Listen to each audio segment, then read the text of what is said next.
Buenas, vamos ahora a analizar lo que es el cambio organizacional. Podemos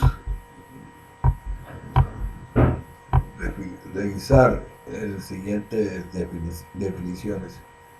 Es la capacidad de adaptación de las organizaciones a las diferentes transformaciones que sufra el medio ambiente interno o externo mediante el aprendizaje. El conjunto de variaciones de orden estructural que sufren las organizaciones y que se traducen en un nuevo comportamiento organizacional. Sabemos que puede haber una serie de fuerzas internas, producto del mismo personal que conforma la organización. Todos esos colaboradores pueden tener un conjunto de insatisfacciones que empiezan a presionar a la directiva para que cambie su forma de manejar. Y así pues tenemos un comportamiento organizacional que requiere un cambio estructural. Pero también pueden haber fuerzas externas, como son los distintos decretos gubernamentales, normas de calidad, limitaciones por el ambiente físico o económico, cualquier factor que lógicamente influye desde el exterior hacia las organizaciones.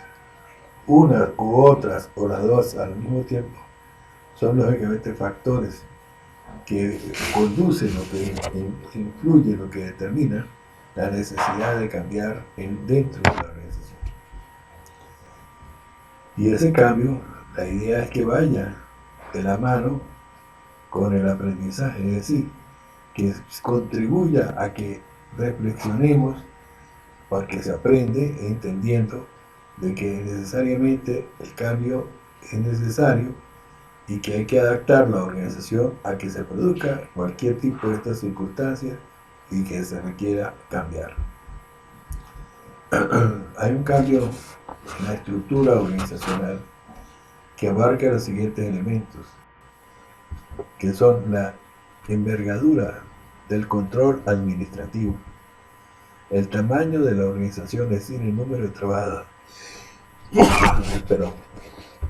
el número de niveles jerárquicos, la relación tamaño del departamento, el número de departamentos de la organización, el organigrama, el grado de centralización de las decisiones, la especialización de funciones y tareas, el aspecto normativo, la formalización de procedimientos organizacionales y el grado de interdependencia de los diferentes subsistemas. Ahora, dentro de ese proceso de cambio, hay un proceso organizacional que abarca los siguientes elementos, fundamentalmente la gestión del talento humano, el liderazgo, estilos y niveles de comunicación, el ejercicio del control, el modo de la resolución de los conflictos, el tipo de coordinación entre los empleados y entre los diferentes niveles jerárquicos, los incentivos utilizados para motivar a los empleados, el mecanismo de selección de los empleados, el estatus y las relaciones de poder entre diferentes niveles, el mecanismo de especializar a los empleados, el grado de autonomía profesional permitido al empleado. Pero, ¿qué es el cambio? Como se manifiesta acá, pues simplemente una transición de un estado a otro. Hay unas fuerzas que la impulsan y otras que la restringen. Entre las fuerzas que apoyan ese proceso de cambio está el deseo de cambiar, la voluntad de mejorar, las ideas nuevas, la creatividad, la innovación, el inconformismo con el presente, el planteamiento de un mejor futuro. En las fuerzas restrictivas y obstructoras está lógicamente la oposición, la voluntad de mantener el status quo, las viejas ideas, el conservadurismo, la rutina, el conformismo con el presente, siempre planteando el presente mejor que el futuro o el pasado mejor que el futuro. El paso de un punto de equilibrio a otro, pues eso es el cambio. El cambio organizacional se puede plantear que en el contexto actual, donde la competencia, la tecnología, el gobierno y el mercado en general imponen cada vez más presión sobre la productividad de las organizaciones, se hace inevitable que las empresas cambien, ya sea para reaccionar frente a los cambios en el entorno o para introducir estrategias que le permitan posicionarse sobre la competencia. Uno de los principales desafíos de la actual gestión organizacional es considerar el cambio como algo natural, tanto en el entorno como dentro de la organización, cosa que es dificultada principalmente por las estructuras organizacionales y por sus trabajadores.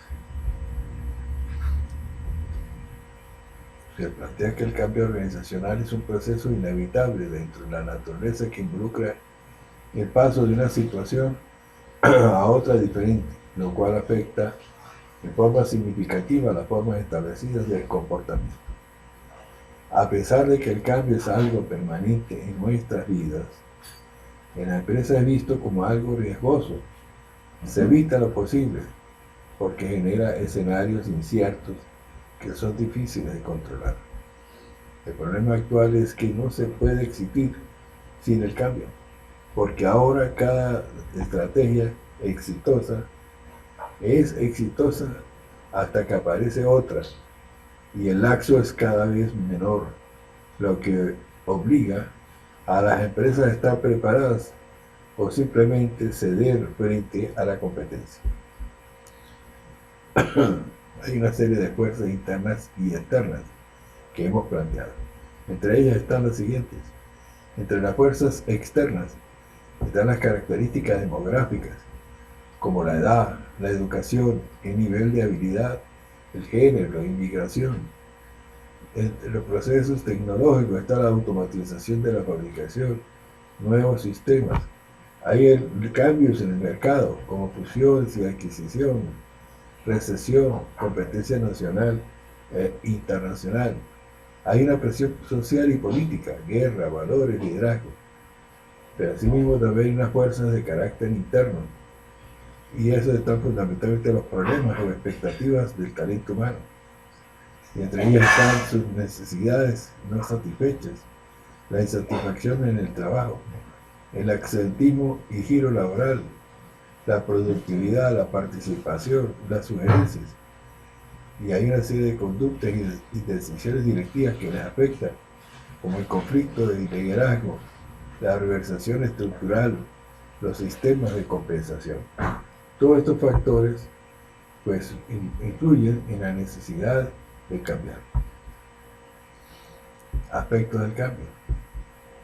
Si vemos estos aspectos que vamos a analizar como en una balanza, pues entonces podemos plantear que para producir el cambio es necesario manejar aspectos técnicos y humanos. Sin este último, es decir, sin los humanos, el proceso de aceptación y adopción del cambio resulta dificultoso. En el gráfico incluye temas que pueden formar parte de un enfoque de trabajo integrado. Por lo tanto, como en esa balanza, ambos tienen que presentarse y desarrollarse. Dentro del aspecto técnico está la metodología, las mejores experiencias, la efectiva gerencia de proyectos, la experiencia en tecnología y procesos, la experiencia en la industria, la experiencia funcional, y entre los aspectos humanos está la medición de la propensión al cambio, alineamiento cultural del cambio, compromiso de los líderes, participación del personal, comunicación abierta, capacidad individual y grupal. La singularidad de cada proceso de cambio. No todos los cambios son iguales y se dan en condiciones similares. Los factores que traban y los que facilitan suelen diferir significativamente en cada caso. Esto hace que cada situación de cambio sea única. Para un cambio efectivo se debe identificar las características particulares del cambio a encarar. Hay que ver los procesos a establecer y las herramientas a utilizar. Y veamos esto como un ascensor, que vamos a un determinado nivel, a un determinado piso. Entonces tenemos una magnitud de cambio y hay una propensión al cambio. De acuerdo al nivel que queramos llegar, pues será sin cambio, un cambio menor, un cambio moderado, un cambio significativo o una gran transformación. Dentro de la magnitud del cambio está el número de interesados, el tiempo para implementar el cambio, la cantidad de personas impactadas, el grado de colaboración interfuncional requerido, el impacto en las competencias centrales, los aspectos que requieren cambios simultáneos, como la tecnología, la cultura, la organización, etc. Entre los aspectos de propensión al cambio está el entendimiento de la necesidad del cambio, el grado de consenso de la gerencia, el apoyo de los interesados y la historia pasada de cambios, la necesidad de transformaciones culturales, los recursos dedicados al cambio, el número de iniciativas de cambio simultáneas. Y el proceso de cambio se puede plantear fundamentalmente en tres etapas: el descongelamiento, el cambio y el recongelamiento. El descongelamiento tiene como objetivo el deshielo, es decir, la ruptura de las pautas de las situaciones establecidas actualmente. Sus condiciones están la percepción de las necesidades de cambio, resultados negativos y la insatisfacción con el estado actual. Cuando se entra dentro del proceso de cambio, el objetivo es una transición hacia nuevas pautas. Sus condiciones son agentes de cambio, bien sea el directivo de la organización o una empresa o una persona que actúa como consultora. Hay asimismo la internacionalización de nuevas pautas, como la creatividad, la adaptación y la experimentación. Cuando se llega y se produce ese cambio, hay que constituir o afianzar ese proceso dentro de la organización, y es lo que se denomina recongelamiento. Entre los objetivos está el establecimiento de nuevas pautas. Las condiciones es aprobación por los responsables, elevación de la autoestima y seguridad de las personas y la estimulación de nuevos comportamientos. Esas fuerzas de cambio están en esta serie de factores. Desde el punto de vista de la tecnología, las nuevas tecnologías de la información y las comunicaciones en las organizaciones han simplificado la acción humana, más simple pero más compleja a la vez. La naturaleza cambiante del trabajo, la nueva organización del trabajo en 5 áreas: la biotecnología, la microelectrónica, las telecomunicaciones, los nuevos materiales y la ciencia del espacio, todos más conocimiento y menos manufactura. La crisis económica en el mundo, la competencia, tanto global como competencia regional. Hay un crecimiento del comercio electrónico, las fusiones. Hay un conjunto importante de tendencias sociales, la política mundial, como es la apertura de los mercados, China, la India, las hostilidades del lejano y mediano oriente, la guerra contra el terrorismo. Todos esos son factores, unos de mayor y otros de menor nivel, pero que influyen en ese proceso de cambio. Cambio en las instituciones educativas. El cambio es esencialmente una comparación con algo que existía previamente. Por su misma naturaleza, el cambio está basado en el pasado. Esencialmente, el cambio produce algo que es mayor, mejor o diferente de lo que había antes. La transformación es un acto de inventar o traer a la existencia. Es algo creado y es inherentemente expansivo e infinito. Cambio en las instituciones educativas. Seguimos. No es suficiente construir un modelo educativo orientado a la actualización continua de los contenidos. Se requiere construir una institución educativa capaz de desarrollar enfoques metodológicos que le permitan a sus miembros como individuos y a la institución como organización a aprender continuamente el proceso de transformación en que está inmerso el mundo y nuestra sociedad en específico. Es fundamental aprender a gerenciar tanto nuestro cambio personal como el de la institución educativa, para de esta manera estar en la capacidad de afrontar nuevos retos que tiene nuestra sociedad al estar viviendo un proceso acelerado de caídas y sustitución de paradigmas o modelos de interpretación de la ciencia, de la realidad social y del desarrollo de los propios individuos. Manejo del cambio planificado. Hay una serie de metas que son objetivos a corto plazo, como es mejorar la capacidad de organización para adaptarse a los cambios en su ambiente, cambiar el comportamiento de los empleados. Hay una magnitud, el cambio de un primer nivel, lineal y continuo, o un cambio de segundo nivel que es multidimensional, multinivel, discontinuo y radical. Hay una serie de etapas de cambio. Tenemos una situación actual, se propicia o se procura una situación nueva.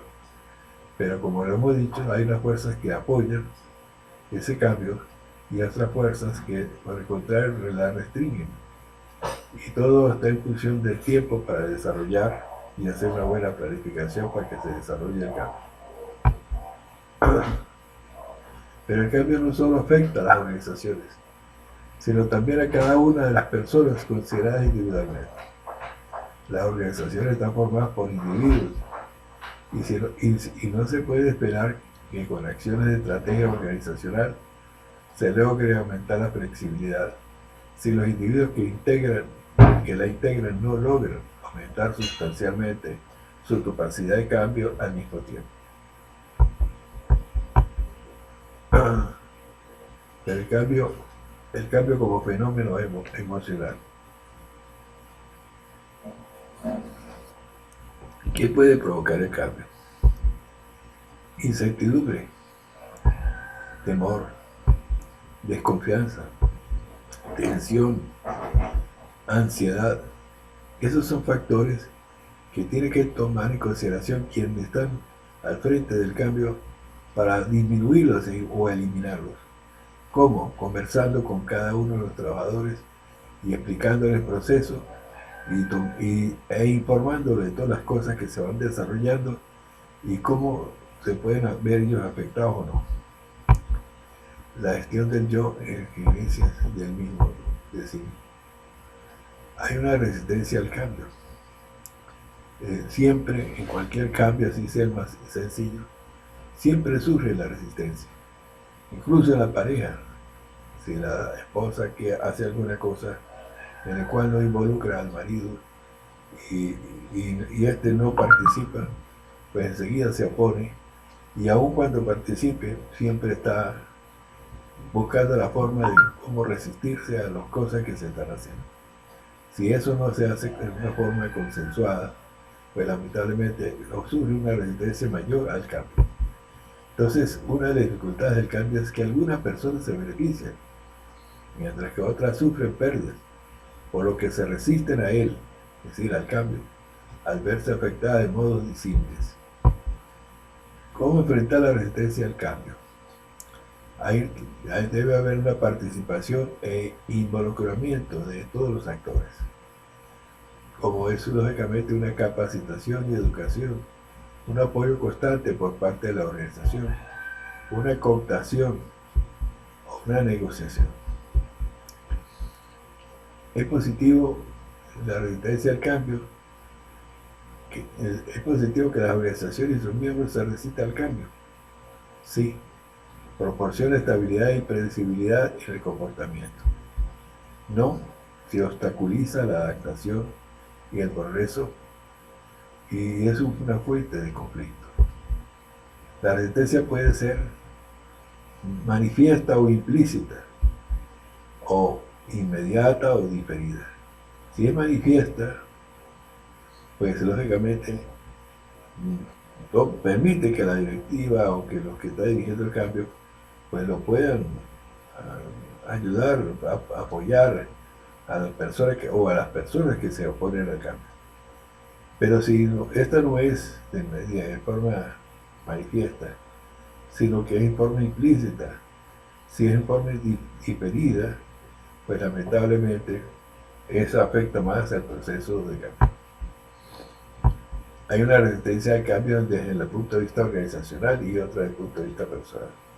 Desde el punto de vista organizacional, él amenaza las asignaciones de recursos ya establecidas, la que origina esa resistencia. Es una inercia de carácter estructural. Es una amenaza a las relaciones de poder ya establecidas. Es una amenaza a la experiencia. Es una inercia del grupo y es un enfoque limitado del cambio. Pero también hay una resistencia de carácter individual. ¿A través de qué? Bueno, porque se cambian los hábitos, porque porque afecta la seguridad, porque hay un temor a lo desconocido, porque hay un procesamiento selectivo de la información y porque hay una serie de factores económicos que puedan afectar. Ahora, ¿cómo vencer la resistencia al cambio? Como ya lo hemos dicho, a través de la educación, la comunicación, la participación, la facilitación y apoyo, la negociación, la influencia social e incluso, que no es lo más conveniente, llegar a la coerción. ¿Cómo administrar el cambio? ¿Qué es lo que se debe ser cambiado? ¿Cómo se realizará ese proceso de cambio? ¿Y quiénes se verán afectados? Tomando en consideración estos aspectos y ayudando y apoyando a todos los miembros de la organización, pues lógicamente la gente apoya y no se hace un obstáculo al proceso de cambio. He tenido la oportunidad de participar en procesos de cambio importantes que yo mismo modestamente he dirigido. Y lo primero que hemos hecho es analizar cada una de las personas, incluso personas que había que pasar de un estado a otro. Es decir, en Venezuela no son provincias sino estados. Y llevar una persona de un estado a otro, pues necesariamente requiere conversar, analizar con ellos y buscar todas las soluciones del transporte, aspectos de mejora económica que permita ese proceso de cambio. ¿Cuáles son las consecuencias? Como ya lo he dicho, y tratar de ayudarlos para resolver esos problemas. Ámbitos de aplicación del cambio. Para mejorar la gestión de los cambios en curso, se requiere una asimilación de las nuevas tecnologías de la comunicación, los procesos de mejora de la calidad, las reestructuraciones, las fusiones, las absorciones, la acomodación a las nuevas circunstancias de la globalización. Y hay ámbitos de aplicación del cambio para potenciar la capacidad de cambio de la organización. Las técnicas de gestión de cambio se utilizan también para asistir a los procesos de transformación que tienen como objetivo específico la potenciación de la flexibilidad de la organización y su capacidad de respuesta rápida a situaciones nuevas. Nuevos temas de cambio. Las organizaciones más innovadoras procuran nuevas ideas para iniciar o mejorar un proceso, un producto o un servicio. Las organizaciones más democráticas se involucran pues, a los empleados en su trabajo de poder decidir y actuar. Las organizaciones de aprendizaje propician organizaciones que han desarrollado la capacidad de continua y adaptarse y cambiar constantemente. De la perspectiva internacional, las culturas varían en términos de sus creencias acerca de la capacidad para controlar el ambiente. La consideración del tiempo en una cultura afecta a la dimensión temporal de los programas de cambio. La resistencia al cambio se ve afectada muchas veces por la confianza que una sociedad tiene en la tradición. La cultura democrática o no influye en la forma en que se implementa ese proceso de cambio. El clima organizacional y el cambio. No podrá darse un cambio en las organizaciones mientras no exista un clima que lo propicie. En ese es el aspecto que más se alude al hacer un diagnóstico organizacional. Si el gerente desempeña el rol de promotor de cambios organizacionales, Esto no se alcanzará si él no logra un clima de trabajo adecuado. El gerente debe ocuparse del clima, porque no habrá transformación sin reflexión y sin consenso sobre lo que se debe cambiar. El éxito es de los que pueden cambiar el clima, lo manifiesta Roberto Martínez, directivo de su dirección. El clima organizacional y el cambio, seguimos. La gerencia debe trabajar con el clima organizacional por las siguientes razones. Desde la interacción cotidiana se construye, el cual obstruye o facilita el logro de las metas. Conocerlo permite una visión holística, integra el ambiente como una variable sistémica que aborda fenómenos complejos con una perspectiva global.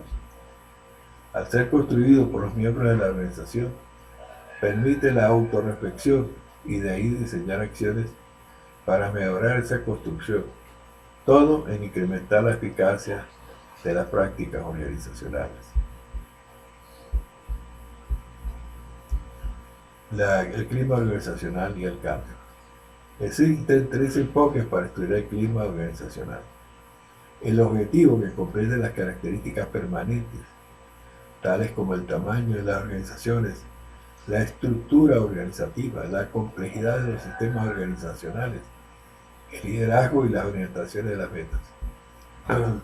Está el subjetivo, que corresponde a ese espíritu que se representa, es decir, la percepción del trabajador de la satisfacción de sus necesidades sociales y distinta del sentimiento de la labor cumplida, así como el comportamiento de sus superiores. Y está la relación de los dos, es decir, está el objetivo y el subjetivo, que es el integrado. Los elementos que intervienen en la elaboración de los sistemas individuales de la situación son factores personales como motivación, valores y percepciones. Las variables estructurales como la tecnología, los sistemas de recompensa y las relaciones de autoridad.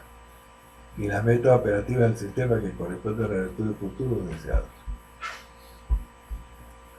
Clima organizacional. García en el año 1987 cita a Cole, Rubin y Mace Entry del año 77 y todo cita Marine en el 29, el cual plantea que coinciden en decir que el clima organizacional es básicamente lo que los miembros de la organización perciben de su empresa, como las cualidades, características, objetivos, etc., y cómo esto influye en su comportamiento. El clima organizacional es uno de los más grandes inhibidores o potenciadores de los procesos creativos. Y la innovación, pues, como lo exponemos ahora en el 92, el clima de organización condiciona de manera positiva o negativa el comportamiento de los miembros de la organización. El clima organizacional, según diversas investigaciones, demuestra que cuanto más positiva se perciba la dirección, el liderazgo y la imagen gerencial, más positiva será la percepción del clima total de la organización. Ahora veamos la cultura organizacional. Mahon, en el año 92, citado por Marina en el 99, plantea que la cultura es aquello que se encuentra arraigado en los individuos y constituye algo así como la forma de ser, y la estudia como algo diferente, como difícilmente modificable. Expresa en cambio que el clima es un estado más transitorio y se constituye en el estado anímico en el que se encuentran los miembros de la organización en determinado momento, lo cual influye en su labor. El clima y la cultura. En toda organización coexisten básicamente 6 subsistemas. El primero, el filosófico, que congrega las creencias y los principios, como son la misión, visión y valores, y está a nivel de la responsabilidad de la alta gerencia.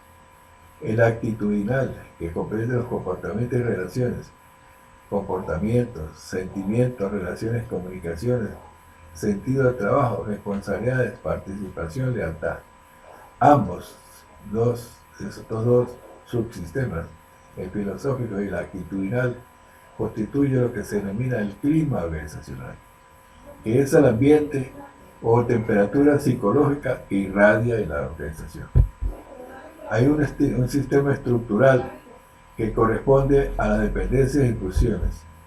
Hay un subsistema técnico que engloba en la infraestructura material y equipos. Hay un subsistema administrativo que reúne los procesos financieros y humanos. Hay un subsistema normativo legal que abarca normas y reglamentos. Todos estos subsistemas constituyen lo que es la cultura, que es el reflejo total de los ajustes de los subsistemas.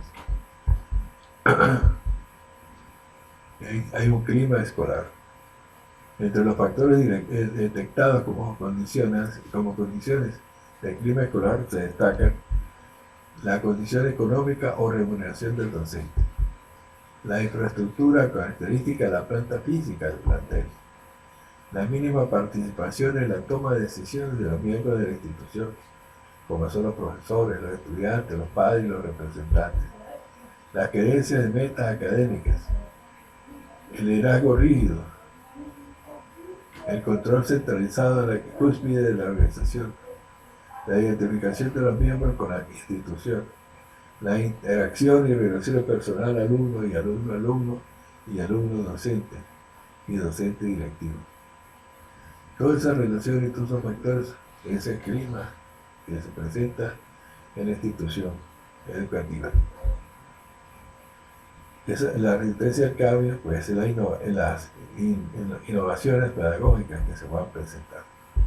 El clima organizacional para la institución escolar eficaz se requiere un amplio liderazgo instruccional gerencial del director, un clima académico didáctico en el saber, una planificación sistemática del trabajo escolar, un control y supervisión constante, una estructura organizativa como apoyo al trabajo académico y una identificación de los actores con la institución, una utilización de las evaluaciones para construir cambios organizativos y operativos.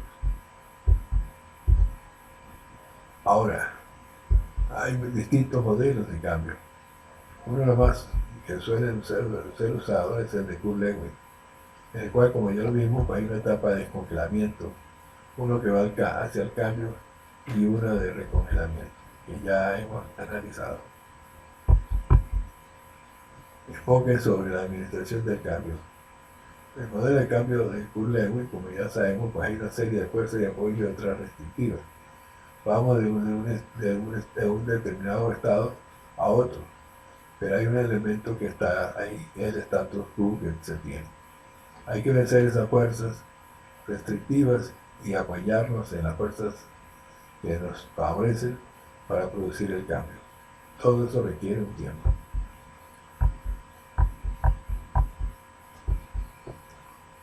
Hay otra serie de enfoques como la investigación y acción. Lo cual pues hay una serie de fases o etapas.